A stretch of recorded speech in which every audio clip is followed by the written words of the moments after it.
the Russian ambassador, a deputy prime minister, a pop star, a weightlifter, a lawyer, a Soviet army veteran with alleged intelligence ties. Again and again and again, over the course of Donald Trump's 18-month campaign for the U.S. presidency, Russian citizens made contact with his closest family and friends, as well as figures on the periphery of his orbit. Some offered to help his campaign and his real estate business. Some offered dirt on his Democratic opponent. Repeatedly, Russian nationals suggested Trump should hold a peacemaking sit-down with Russian President Vladimir Putin, and offered to broker such a summit. Read more. Republican anxiety spikes as Trump faces growing perils. Trump slump. Can a sitting U.S. president be indicted while in office? Legal problems may be mounting for Donald Trump. Mueller gives list of questions to lawyers of Trump. In all, Russians interacted with at least 14 Trump associates during the campaign and presidential transition, public records and interviews show. It is extremely unusual, said Michael McFaul, who served as ambassador to Russia under President Barack Obama. Both the number of contacts and the nature of the contacts are extraordinary, as special counsel Robert Mueller slowly unveils the evidence that he has gathered since his appointment in May 2017. He has not yet shown that any of the dozens of interactions between people in Trump's orbit and Russians resulted in any specific coordination between his presidential campaign and Russia. Pablo Martinez Monsiváis, repeatedly, Russian nationals suggested Donald Trump should hold a peacemaking sit-down with Russian President Vladimir Putin, and offered to broker such a summit.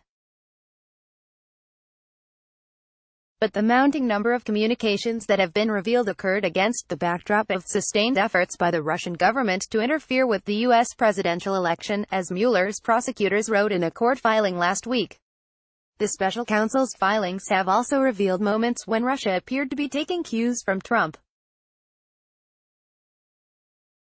In July 2016, the then Republican candidate said at a news conference, "Russia, if you're listening, I hope you're able to find the 30,000 emails that are missing," referring to messages Democratic candidate Hillary Clinton had deleted from a private account. That day, the Russians made their first effort to break into servers used by Clinton's personal office, according to court documents. As Americans began to grip the reality that a hostile foreign power took active steps to shape the outcome of the race, Trump and his advisors asserted they had no contact with Russia. 2 days after Trump was elected president, a top Kremlin official caused a stir by asserting that Trump's associates were in contact with the Russian government before the election. New court documents filed by Robert Mueller's prosecutors in the past 2 weeks revealed the Russian outreach was more extensive than previously known. "I don't say that all of them, but a whole array of them supported contacts with Russian representatives," Deputy Foreign Minister Sergei Ryabkov told the Interfax news agency on November 10, 2016. The claim was met with a hail of denials. Hope Hicks, then Trump's top spokeswoman, responded, "It never happened. There was no communication between the campaign and any foreign entity during the campaign." After Trump took office, in February 2017, he reiterated the denial. "No, nobody that I know of," the president told reporters when asked whether anyone who advised his campaign had contact with Russia. "I have nothing to do with Russia. To the best of my knowledge, no person that I deal with does." It is now clear that wasn't true. Trump's oldest children, Donald Trump Jr. and Ivanka Trump, interacted with Russians who were offering to help the candidate. Ivanka's husband, top campaign advisor Jared Kushner, as well as Trump's campaign chairman Paul Manafort, his personal lawyer Michael Cohen and his longest-serving political advisor, Roger Stone, also had contact with Russian nationals. Veterans of past White House bids said that so much interplay with representatives of a foreign adversary is highly unusual. In November 2015, Michael Cohen spoke with a Russian national who claimed to be a trusted person in the Russian Federation, offering the campaign political synergy and synergy on a government level, according to a memo filed by the special counsel. "This is different in kind than anything I have ever heard of before," said Trevor Potter, who served as general counsel to the late Senator John McCain's presidential campaign in 2008. McCain, he noted, traveled the globe as a member of the Senate, but his contacts with foreign government officials generally occurred in consultation with the State Department and involved questions of policy, not personal business or his own electoral concerns.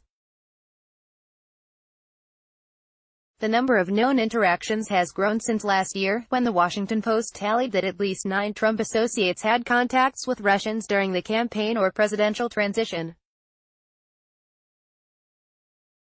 At the time, then White House lawyer Ty Cobb said, "I think the American public can fully appreciate that those are isolated, obviously disconnected events, quite small in number, for a presidential campaign." Trump lawyer Jay Sekulow declined to comment on Sunday. The president has repeatedly denied that people close to him coordinated with Russia, tweeting frequently, "No collusion." New court documents filed by Mueller's prosecutors in the past 2 weeks revealed the Russian outreach was more extensive than previously known. In November 2015, Cohen spoke with a Russian national who claimed to be a trusted person in the Russian Federation, offering the campaign political synergy and synergy on a government level, according to a memo filed by the special counsel on Friday. Alexander Shcherbak, get a Russian ambassador Sergei Kislyak met several Trump advisors, including then-Senator Jeff Sessions, at the Republican National Convention. The Russian national repeatedly proposed a meeting between Trump and Putin, prosecutors wrote, saying that a sit-down between the two men could have a phenomenal impact because there is no bigger warranty in any project than Putin's backing. The details of the episode matches descriptions of an interaction Cohen had at the time with Dmitry Klokov, a well-connected Russian athlete, which was first reported by BuzzFeed News. An Olympic weightlifter turned entrepreneur, Klokov sells training equipment, clothing and fitness programs worldwide from his base in Moscow. Asked on Saturday via message to his Instagram account about his reported communications with Cohen, Klokov responded with 3 laughing and tears emoji and the words, "This is someone's nonsense." Klokov's wife reached out to Ivanka Trump in October 2015, saying she had connections in the Russian government and could help her father build a Trump Tower in Moscow, a project he had long sought, according to a person familiar with the interaction. Ivanka Trump did not know the woman but forwarded her contact information to Cohen, who later connected with Klokov, the people familiar with the exchanges said. After an initial conversation, prosecutors said Cohen did not pursue a meeting through the Russian national because he believed he already had connections to the Russian government through a business partner. Several attendees of a meeting in Trump Tower described to congressional investigators Donald Trump Jr.'s eagerness for the Russians' assistance, according to transcripts of their testimony. That partner, Russian-born developer Felix Sater, said in an interview that he had been unaware of Cohen's contact with Klokov. Cohen, who had worked for Trump for a decade and urged him to run for president years before the celebrity mogul launched his bid in 2015, was focused on his boss's relationship with Russia from the campaign's earliest days. In September 2015, Cohen told Sean Hannity during an appearance on the Fox News host's radio program that there was a better-than-likely chance that Trump and Putin would meet while Putin was in New York for the annual meeting of the United Nations General Assembly then underway. "People want to meet Donald Trump. They want to know Donald Trump," Cohen told Hannity. Last week, prosecutors revealed Cohen admitted he conferred with Trump about the idea before reaching out to gauge Russia's interest in such a meeting. Mueller said Cohen has corrected past misstatements about his outreach to the Russian government during the week of the United Nations General Assembly. Court filings provided no additional details about the outreach. The special counsel also revealed in recent weeks that Cohen communicated with the Kremlin about efforts to build a Trump Tower in Moscow. Cohen spoke by phone with an assistant to Putin spokesman, Dmitry Peskov, after asking Peskov for government help propelling the project. Mueller also indicated that his team has been gathering evidence about Paul Manafort's interactions with Konstantin Kilimnik, a Russian army veteran who worked for Manafort in the Kiev office of his political consulting company. Prosecutors called the real estate development, pursued even as Trump was campaigning for the Republican nomination, a lucrative business opportunity that could have produced hundreds of millions for Trump's company, noting that it probably would have required Russian government help for completion.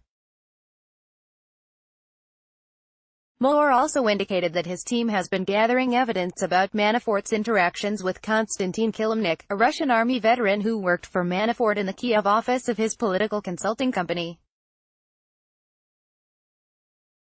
Mueller's team accused Manafort of lying repeatedly in interviews with investigators about his interactions with Kilimnik, who has been assessed by the FBI to have ties to Russian intelligence and met with Manafort twice during the campaign. Details about those alleged falsehoods were redacted from the filing. The Post has previously reported that Manafort asked Kilimnik to extend an offer of private briefings about the campaign to Oleg Deripaska, a top Russian businessman who is close to Putin. Deripaska's spokeswoman has said no such briefings took place. Some outreach came directly from the Russian government. Russian Ambassador Sergei Kislyak met several Trump advisors, including then-Senator Jeff Sessions, at the Republican National Convention. Trump aide Carter Page has said he was greeted by Deputy Prime Minister Arkady Dvorkovich after delivering a speech in Moscow in July 2016. People close to Trump were twice offered damaging information about Clinton, a particular foe of Putin whom he blamed for fomenting protests against his regime while she was Secretary of State. In June 2016, Trump's son Donald Trump Jr. met with a Russian lawyer, whom he was told would provide dirt on Clinton. The meeting was arranged by billionaire Moscow developer Araz Agalarov and his pop star son Emin. The attendees of the Trump Tower gathering, which also included Manafort and Kushner, said lawyer Natalia Veselnitskaya, offered nothing helpful. Several attendees described to congressional investigators Trump Jr.'s eagerness for the Russians' assistance, according to transcripts of their testimony. In addition, Russians repeatedly suggested a meeting between Trump and Putin might be a good idea. Months after the Russian weightlifter broached the idea of such a summit with Cohen, Ivan Timofeyev, the director of a Moscow think tank with ties to the Russian Foreign Ministry, discussed a Trump-Putin meeting with George Papadopoulos, a Trump foreign policy advisor. A London-based professor also connected Papadopoulos to a Russian woman whom the Trump advisor believed was Putin's niece. Some of the interactions between Trump associates and Russians were low-level, speculative discussions. The kind of people we are talking about are not the kind of people you talk to about U.S.-Russia relations, the future of the START, Strategic Arms Reduction Treaty, and so on, McFaul said. But he said the Russians would have taken note of the willingness of Trump aides to engage. I think the Russians would nurture those contacts and see them as a way to establish relationships that could be useful for Putin and his government, he said.